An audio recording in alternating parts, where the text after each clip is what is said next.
প্রাচীন শিল্প। আগে শুধু হাতে চালিত তাঁত ছিল, এখন হ্যান্ডলুম হয়েছে। অর্থাৎ এই শিল্পীরা খুব সুনিপুণভাবে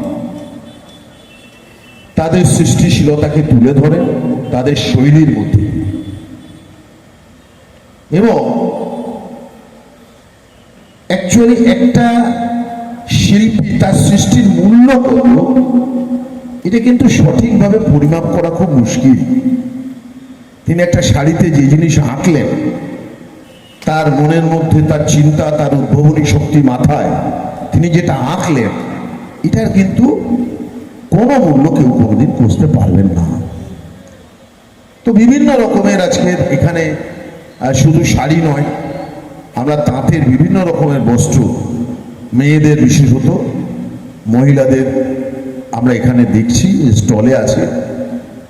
এবং এটা জেলার হেডকোয়ার্টারে আমরা প্রথম বছর করছি। আমি সকলকেই অনুরোধ করব যে বড় বড় জায়গায় আপনারা যেমন যাচ্ছেন যান, আমি আপত্তি করব না, কিন্তু অনুরোধ করব আমাদের বাংলার সুপ্রাচীন শিল্প, স্বাধীনতার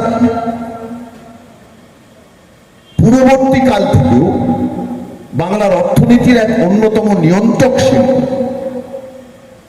ক্ষুদ্র কুটির শিল্পর পর্যায়ে যেটা পড়ে, সেই শিল্পকে বাঁচিয়ে রাখবার জন্যে আমরা যারা বাঙালি, আমাদের কিন্তু দায় এবং দায়িত্ব দুটোই বর্তায়। সুতরাং বড় বড় শপিং মলে যাওয়ার আগে অন্তত একবার এখানকার স্টলগুলো ঘুরে যান, এই আবেদন আমি আপনাদের সকলের কাছে রাখব। ডিপার্টমেন্টাল যারা স্টাফ আছে তাদেরকে ধন্যবাদ দেবো, কত সুন্দর করে সাজিয়েছেন। আমি তখন প্রথম গাড়ি দিয়ে নেমে ডান দিকে তাকালাম, আমি ভাবছিলাম এখানে আমার টালির বিল্ডিং কবে হবে। তারপরে ভালো করে দেখলাম যে না, এটা আর্টিফিশিয়াল, এটা টেম্পোরারি ইনফ্রাস্ট্রাকচার তৈরি করা হয়েছে, খুব সুন্দর। অর্থাৎ শিল্পের ছোঁয়া এই মেলা প্রাঙ্গণের অস্থায়ী এই মেলা শিবিরেও কিন্তু শিল্পের ছোঁয়া তারা রেখেছে।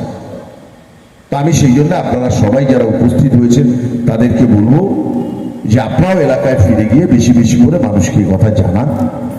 ইতিমধ্যে আমি একজনের কথা ভুলে গেছি, আমাদের মহকুমার শাসক সোমা ম্যাডাম, তিনি আমাদের মধ্যে উপস্থিত হয়েছেন। আরও জেলা পরিষদের বিভিন্ন মেম্বাররা আমাদের মধ্যে উপস্থিত হয়েছেন।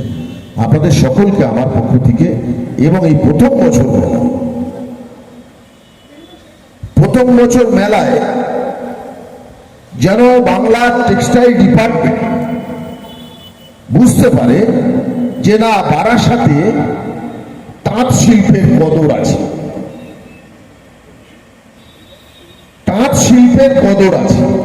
আপনারা জানেন যে শান্তিপুর এবং ফুলিয়া এখানকার শিল্প শুধু পশ্চিমবাংলা নয়, শুধু ভারতবর্ষ নয়, পৃথিবী বিখ্যাত আমাদের বাংলার।